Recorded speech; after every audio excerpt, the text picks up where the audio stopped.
Hello, everybody. Molweni. We are back today. Welcome back to the channel. Today, we are reviewing yet another Skeem Saam episode, the 19th March 2025. And I'm hopeful that you're going to enjoy it because there's a lot of drama going on, and you definitely don't want to miss it. So let's start off with Khopane still being in hospital. Khopane is in hospital and the doctors, Sister Mokarati, they are worried about his health. They are hopeful that he's going to be fine, though the doctor is suggesting that he needs to take more and more rest. And Sister Mokarati, on the other hand, is trying to explain to the doctor that Khopane was not in a good space when he slapped him. I mean, we all saw that on the last episode, the previous episode that we posted. Khopane slapped the doctor, and now Sister Makarati is trying to make things right with the doctor. Get well, Khopane. And now on another scene, we see Sister Mokarati and Felix having a conversation. Mokarati looks kind of exhausted and frustrated by Felix's health because Felix is suggesting that Sister Mokarati discharges him, but she tries to tell him that the doctor will be the one to come and discharge him. But Felix seems to not be listening to what Mokarati is saying, and Mokarati tells him that he needs to learn to listen to her. We all know how stubborn Felix can be. And now he starts talking about his enemies, which is kind of confusing to Mokarati. But from me, I think he might be talking about Ivy, because Ivy was there to support him, but he doesn't really feel like Ivy was there for support. He feels like now they brought his enemies closer to him. I don't know if Mokarati will end up getting into Felix's head to actually stop being so stubborn and listen to what the doctors are suggesting for him. Oh, whoa, wait. Khopane at Ivy's house? Ivy is opening the door and boom, there is Khopane in her house. What is he doing here?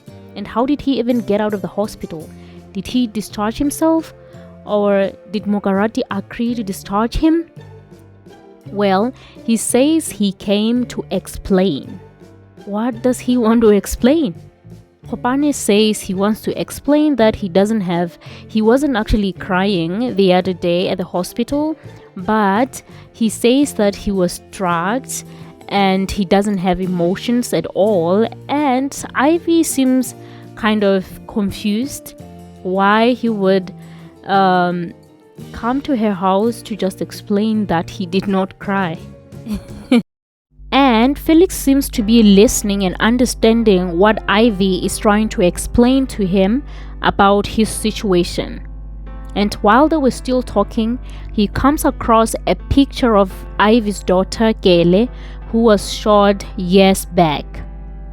And now Felix seems to be interested in this picture when he remembers the story of Kele being shot, and now I think he relates to all this because of his son's death, and this seems to be making Ivy uncomfortable. She's somehow unsettled because she knows the secrets. She knows things that no one else knows about Felix's son's death, and that makes her feel kind of guilty. Maybe someday Ivy will come to her senses and spill all the beans, tell everybody, tell Felix what happened to his son, just so he can be at ease. He's going through a lot already, and Ivy knows the pain. She understands the pain of losing a child, and now I think maybe, just maybe one day she will come to her senses. And just when they were still talking, we were hopeful that Felix is now venting to Ivy and he will definitely feel better after that. But he suddenly bursts into anger. He says that Ivy might have put something in his tea. something like a spell. He doesn't understand why he's feeling the way that he is right now. And he is in denial that he has got depression. He immediately storms out of the house and meets Paxton on the way out. Paxton looks shocked because he wasn't expecting Felix at his house. Paxton was just home after school and he now feels scared and he cannot believe that Felix was there. But he's also wondering why he was at his house. This comes right after Paxton was told by his mother that the situation that they are in right now is all her fault. She blames herself because she feels like she was kind of heartless to Khopane. She did not treat Khopane as a human being. As a mother who understands the pain of losing a child, she now feels guilty and she feels maybe just a little bit of pity for Khopane. And Paxton is getting mad at his mom when he learns that his mother talked to Khopane. Paxton feels like now his mother wants to get him arrested, which I don't think is the case. She only feels guilty and she understands the pain that Khopane is going through. Now this makes him wonder what mission his mother has with Khopane. And now love is in the air. Love is in the air. We have Kwezi Kazi, the best couple of Skeem Saam, Kwezi Kazi and Robert. And now Robert wakes up at Kwezi's house? Really? Oh my god. So it has been going down.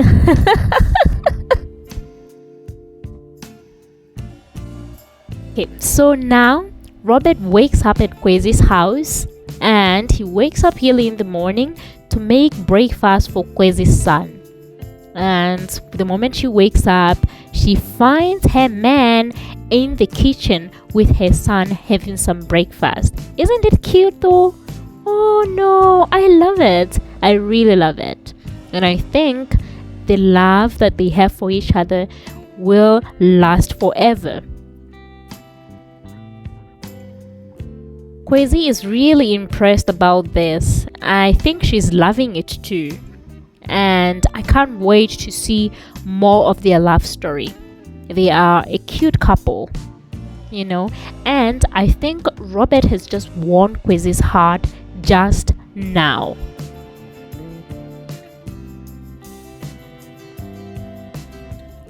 I love you, Robert. You are my lover. That's Kwezi right there. You gotta love them.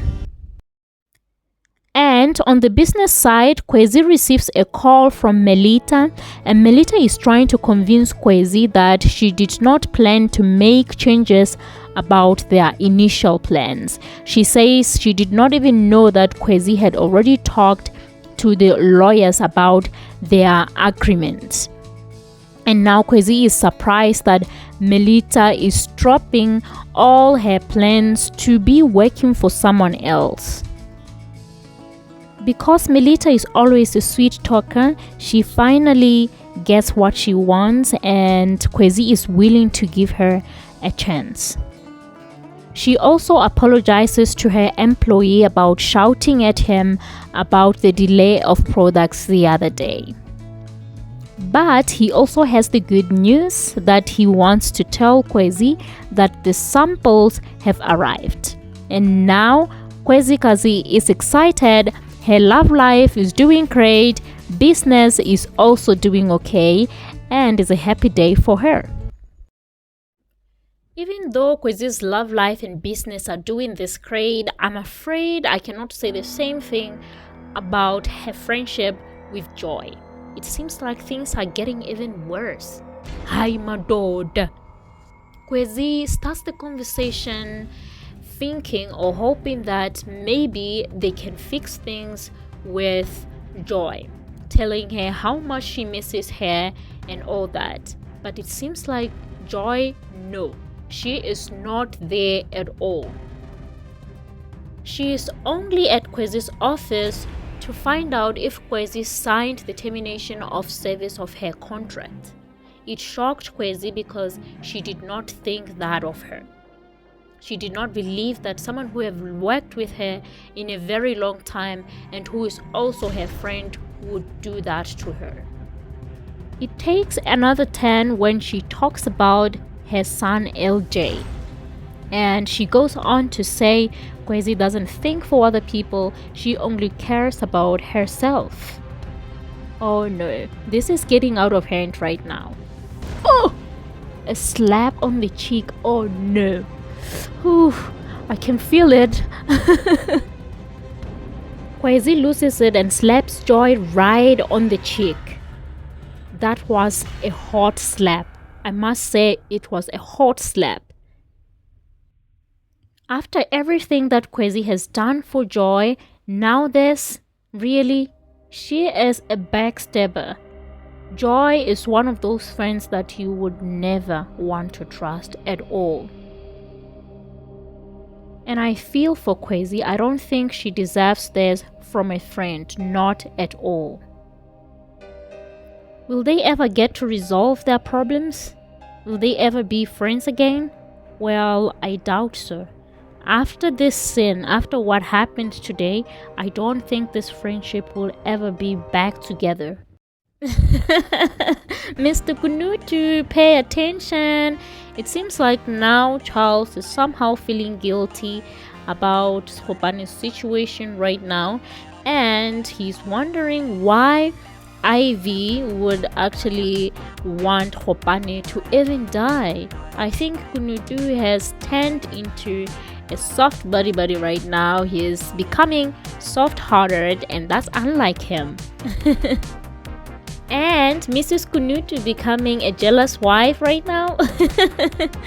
I think she is becoming overprotective of her husband. She hates the fact that Charles has been talking to Ivy about Khobane before he can even discuss anything with her. Jealousy.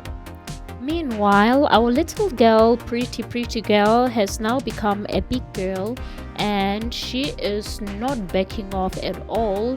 Even when Kobus is trying to threaten her, she's standing her ground that she is going to protect Lehasa's businesses at all costs. That's a wrap for today's episode. Thank you so much for watching. Don't forget to like, share, and subscribe. See you in the next one. Bye.